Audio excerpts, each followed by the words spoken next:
శేఖర్ భాష గారు, నిన్నటి వరకు కూడా మాటలతో అయిపోయింది. నిన్నేంటి ఒక టీవీ స్టూడియోలో మ్యాన్ హ్యాండ్లింగ్ కూడా దిగారు ఇద్దరు. లావణ్యాన్ని ఎందుకు ఆ స్టేజ్కి తీసుకొచ్చారు? తనెందుకు ఆ స్టేజ్కి వెళ్ళింది? ఏ పాయింట్ దగ్గర? సో బేసికల్ మీరు గమనిస్తే అక్కడ పాయింట్ మీద డిస్కషన్ జరగట్లా. ఓకే, ఎంతసేపు డైవర్ట్ చేయడానికి జరుగుతుంది.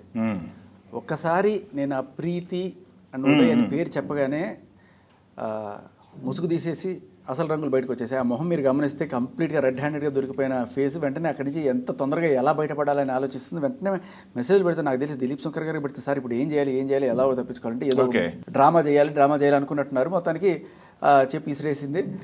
చెప్పు నాకు బేసికల్లీ తగల్లా, కాకపోతే వాళ్ళ థంబ్నెయిల్స్ ఎలా పెట్టుకున్నాయి ఇసిరేస్తే అక్కడెక్కడ పడింది ఏంటని ఇట్లా చూశాను. ఒకవేళ తగులుంటే నేను అప్పుడే లేచి లెఫ్ట్ అండ్ రైట్ ఇచ్చేవాడిని నేను. బట్ మీరు కూడా డిస్కస్ చేసినట్టున్నారు కొట్టుకోవటాన్ని. అదేంటున్నా నువ్వు నేను కొడతా అనలా, నువ్వు నిజంగా కొడతా అన్నావు కదా, దమ్ముంటే కొట్టు. అదే దమ్ముంటే నువ్వు అన్నమాట మీద నిలబడు, దమ్ముంటే కొట్టాను అప్పుడు నేను చేయాల్సింది చేస్తాను. ఓకే, బేసికలీ మనం ఫస్ట్ హ్యాండిల్ చేయకూడదు. మనకి దెబ్బ తగిలింది అనుకోండి, మనకి ఆల్ రైట్స్ వస్తాయి కొట్టడానికి. దమ్ముంటే కొట్టు, అప్పుడు నేను కొట్టి చూపిస్తాను. ఓకే, సో అది జరిగింది. అసలు ఇవన్నీ చిల్లర పనులండి. నేను వచ్చిన పాయింటే ఈ ప్రీతి అండ్ ఆ ఉదయ్ గురించి అక్కడ డిస్కస్ చేయడానికి. ఎవరిల్లు ప్రీతి ఉదయ్? మీరు ఇప్పటికే వీడియో సర్క్యులేషన్లో పెట్టాను నేను. యాక్చువల్గా ఈ ప్రీతి అనే అమ్మాయి ఒక ట్రావెల్ వ్లాగ్స్ చేద్దాము అని చెప్పి ఇంటికి పిలిచి, ఆ అమ్మాయికి చిన్న పిల్ల 21 ఏళ్ల వయసు, అప్పుడు ఇంకా చిన్నదేమో, బలవంతంగా డ్రగ్స్ అలవాటు చేసింది. అది కూడా ఎలా ఇట్లా మామూలుగా ఏదో ఆడుతూ ఒకసారి నోరు పక్కని మెత్త తీసుకొచ్చి ఎంతో లోపల వేసేసి మళ్ళీ ఏంటంటే వెంటనే థమ్స్అప్ పోసేసిందట. ఓకే, పోసేసి ఆ రోజంతా తనకి ఇట్లా ఉండిపోయిందట. ఆ వీడియో కూడా తన దగ్గర నేను చూపిస్తానంటుంది. 24 గంటలు నాకు ఏం జరుగుతుందో తెలియదు, అలా ఉండిపోయాను నేను. ఆ తర్వాత బాగుంటుంది ట్రై చేయి అని చెప్పి ఈ క్రెడిట్ కార్డ్ పెట్టి ఇట్లా గీకి వాసన చూస్తారు చూడండి, అలాంటివన్నీ కూడా ఆమెతోటి నేను చెయ్యను అంటున్నా కూడా బలవంతంగా చెప్పించింది. ఆ అమ్మాయి చాలా బాధలు చెప్పుకుంది. సో ఫస్ట్ ఆఫ్ ఆల్ ఆ అమ్మాయి ఇలా ధైర్యంగా బయటకు వస్తుంది అని ఏ రోజు అమ్మాయి అనుకోలే.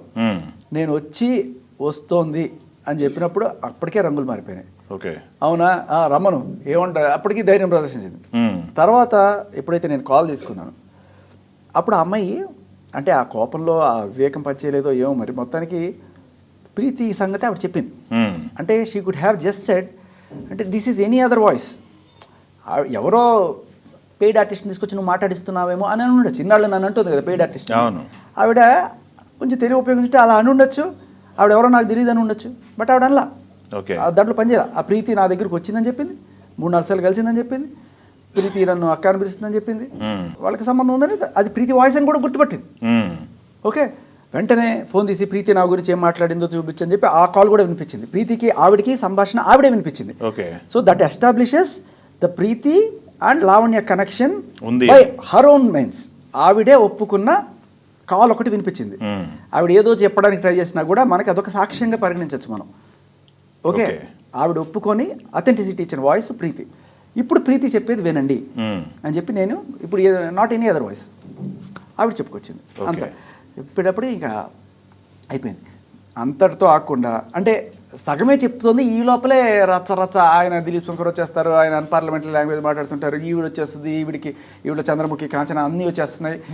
బట్ పాయింట్ డైల్యూట్ అయిపోతుంది. నేను వచ్చిన పాయింట్ నాకు అసలు ఆవిడ ఉందని కూడా తెలియదు స్టూడియోలో. నేను ఏం చేశానంటే వాళ్ళు ఫోన్ చేసినప్పుడు, సార్ ఇట్లా ఒక ఇది ఉంది శాటిలైట్ ఛానల్ కదా, మీకు బాగా రీచ్ ఉంటుంది, సో ఫస్ట్ మీ దగ్గరికి ఎవిడెన్స్ తీసుకొద్దాం అనుకుంటున్నాను అంటే, రండి సార్ అన్నారు.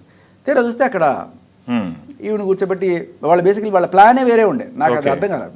ఇద్దరు కొట్టుకోవడం, తిట్టుకోవడం, అరుచుకోవడం, మున్సిపాలిటీ బిందెల దగ్గర పెట్టుకొని కొట్టుకుంటుంటారు చూడండి, చిల్లర పంచాయతీలు కొట్టుకోవడం, ఇది హైలైట్ అవ్వాలి. బేసికలీ వాళ్ళ ఇంత డిస్కషన్లో ఏదైనా ఒక పాయింట్ నిజంగా ఏదైనా బయటకు వచ్చిందంటే, ఆ ప్రీతి అనే ఒక అమ్మాయికి అన్యాయం జరిగింది. చిన్న పిల్లకి డ్రగ్స్ బలవంతంగా అలవాటు చేసిన లావణ్య అనే తమ్ముళ్ళు రాకపోగా అక్కడికి వచ్చిందండి చెప్పు విసిరిన లావణ్య, చేత్తో కొట్టిన శేఖర్ భాష. ఇదే ఓకే, ఈ రెండు జరగలేదు అక్కడ. ఓకే, బట్ ఇది టైటిల్. ఓకే, మనకు కావాల్సింది ఏంటి? ఒక హెల్తీ పాయింట్ ఆఫ్ డిస్కషనా, లేకపోతే ఇలా చిల్లరగా అక్కడ కొట్టుకోవడం.